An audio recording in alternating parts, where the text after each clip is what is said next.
You're watching RPTV. This is Youth in the Law, and my name is Simba. So we have an incredible guest tonight, and I want you guys to introduce yourself. So my name is Samira Ahmed, and I'm a lawyer at Justice for Children and Youth. Okay. My name is Melissa Huntley. I'm a Regent Park Neighborhood Officer with 51 Division. And I'm Scerena Officer with the City of Toronto's Community Crisis Response Program. Nice to meet you guys. By the way, I was going to ask you, all three of you guys, how important is community to your various positions? So a big part of Justice for Children and Youth's mandate is we want to make sure that the community of Toronto, as well as various other communities in the province, has lots of knowledge about what youth rights are. So that means that we're meeting with young people, we're meeting with various organizations that work with young people, and all sorts of service providers to make sure that everybody has a great knowledge about all the areas of law that we work with, so that young people have their rights respected as much as possible. So it's very important to the work that we do. Thank you so much, Samira. And Melissa?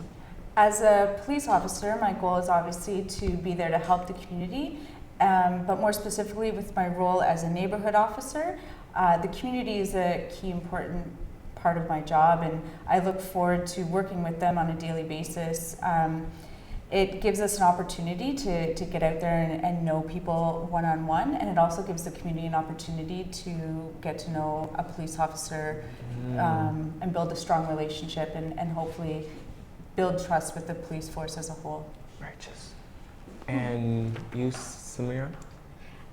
So with the CCRP program, our lens is community safety. So we're really focused on assessing the impact of incidents on communities and assessing the impact and looking at how to support communities. So our focus is really digging deep into the root of safety issues in communities and working with them to help resolve them.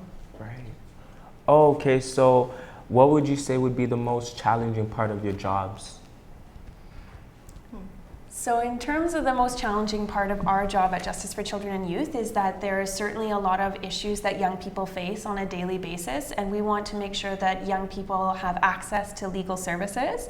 And so we always are striving to ensure that we can offer the most amount of service to as many young people and to offer quality service, which is always a challenge when there's a high demand.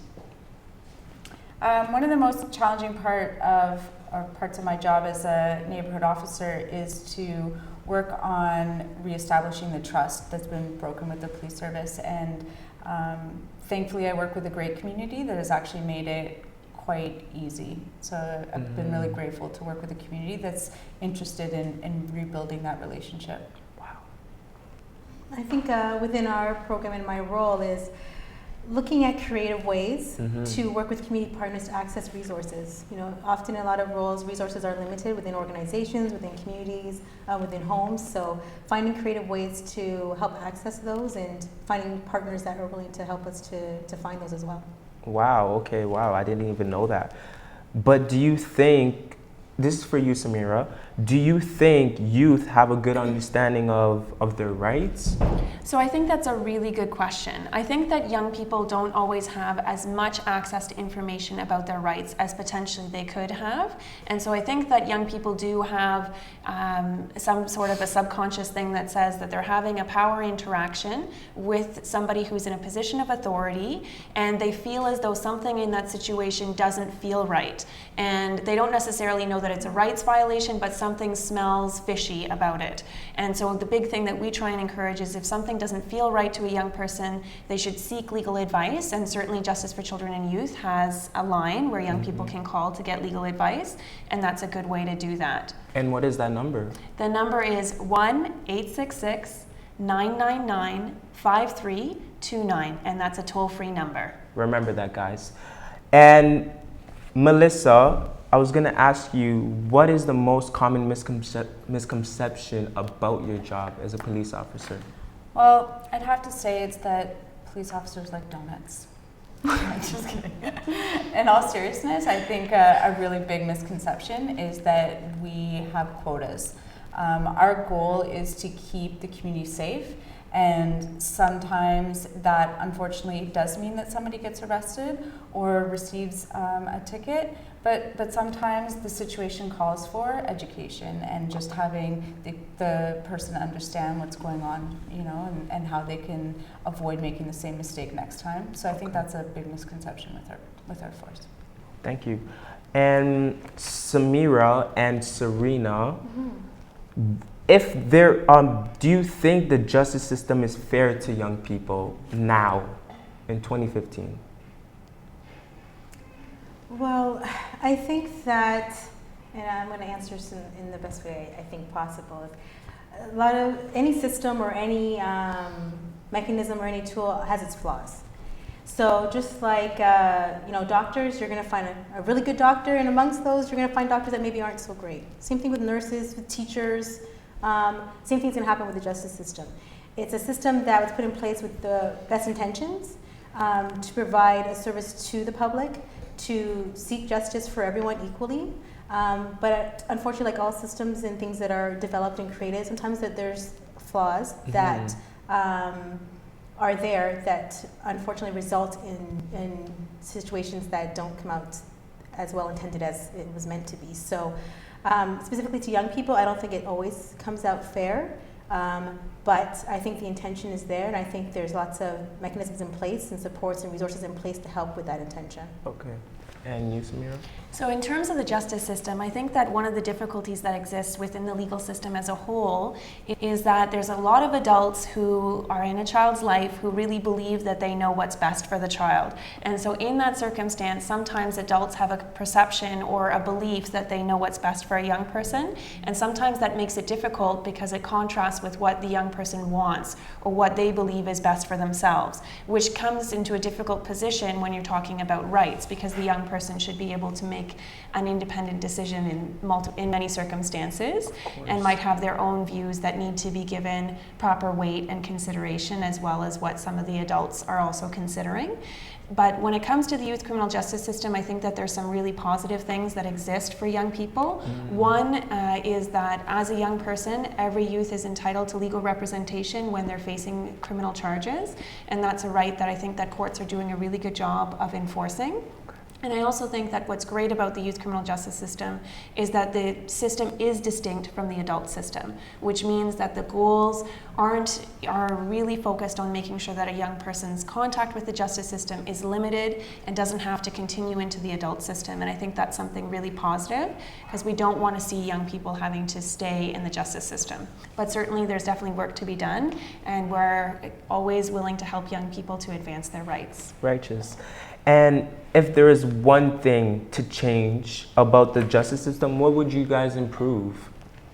I think for me, I would really like to see the process take a shorter period of time. I think the length of time, if somebody is facing charges or is even going into the justice system as a victim, is a very long period of time to leave something unresolved. And I think that leads to other issues within your life and creates a more stressful situation. So if we can alleviate the length of time, that would help people move on and move forward in their lives sooner.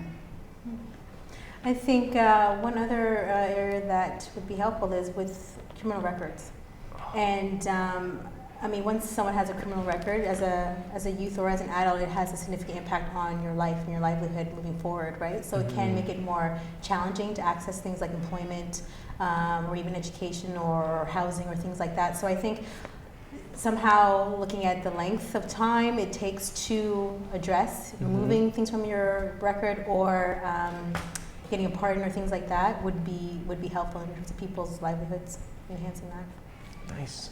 And I think one of the things that can be improved within the justice system is there's a lot of crossover for vulnerable young people who are kids in care or who are facing significant mental health challenges, who are winding up in the youth criminal justice system in a higher proportion than other populations. And certainly the youth criminal justice system is not a substitute for health care, and certainly young people who are in care are already highly vulnerable and shouldn't have an increased incidence or contact with the youth criminal justice system. So certainly I think that as a community we need to come up with creative responses to those issues so that highly vulnerable young people can stay out of the youth criminal justice system. Nice. And if there is anything you guys want to add that we should know, we should all know at home as well, what would it be? So I would say that you should check out our website at www.jfcy.org, as there's a lot of pamphlets and all sorts of interesting tools, including videos on youth rights that young people can check out so that they can learn more about specific issues that might affect them. Okay. I would say keep asking questions. I think this program is a great example of us being able to come together and answer some questions, and I think that this should be the start. It shouldn't be the end. And always feel comfortable to go up to a police officer and ask a question if you have one, and keep up your education in your rights and the law. Okay. I would say get involved. Get engaged at all the many different tables and activities and projects going on in your community.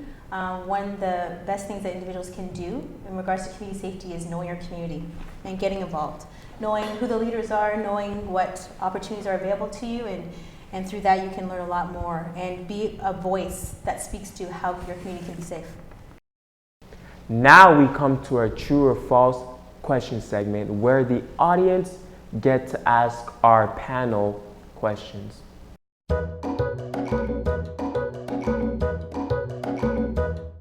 Our next question is from Sadie from Riverdale.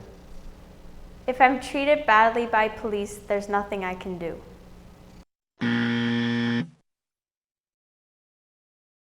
There is a process called the Ontario Independent Police Review Director, the OIPRD for short. That's an acronym that's a mouthful, so it's hard to say. Thanks for your patience while I figured that out. That hears complaints with regards to encounters that young people or adults are having with the police. And there is a form that you can access online in order to make a complaint against a police officer. It is a process that's intended to be independent from the police, but the police officer is entitled to notice. Our next question is from Stephanie from Scarborough. Is it true when I turn 18 that my criminal records are destroyed?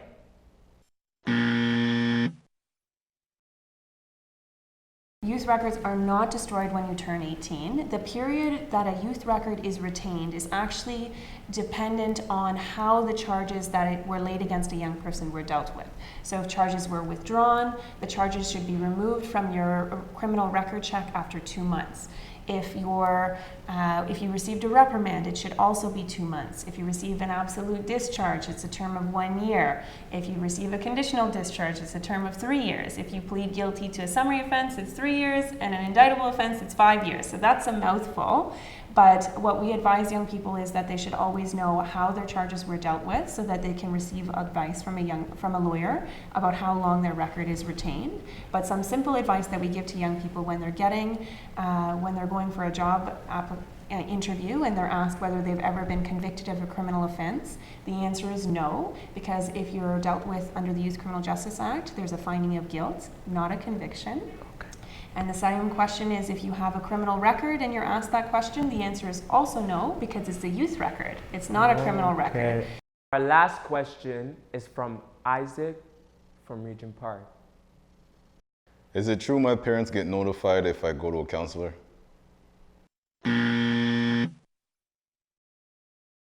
That's a whole other area of law, and it's healthcare law. And certainly a young person is entitled to confidentiality with a healthcare practitioner, so long as the young person is deemed to be capable by the healthcare professional to understand what they're doing and to understand the consequences of any decision that they make. So counseling should be kept private and confidential from a parent and from other community members. The only one exception with a counselor is if you're alleging a concern for your safety.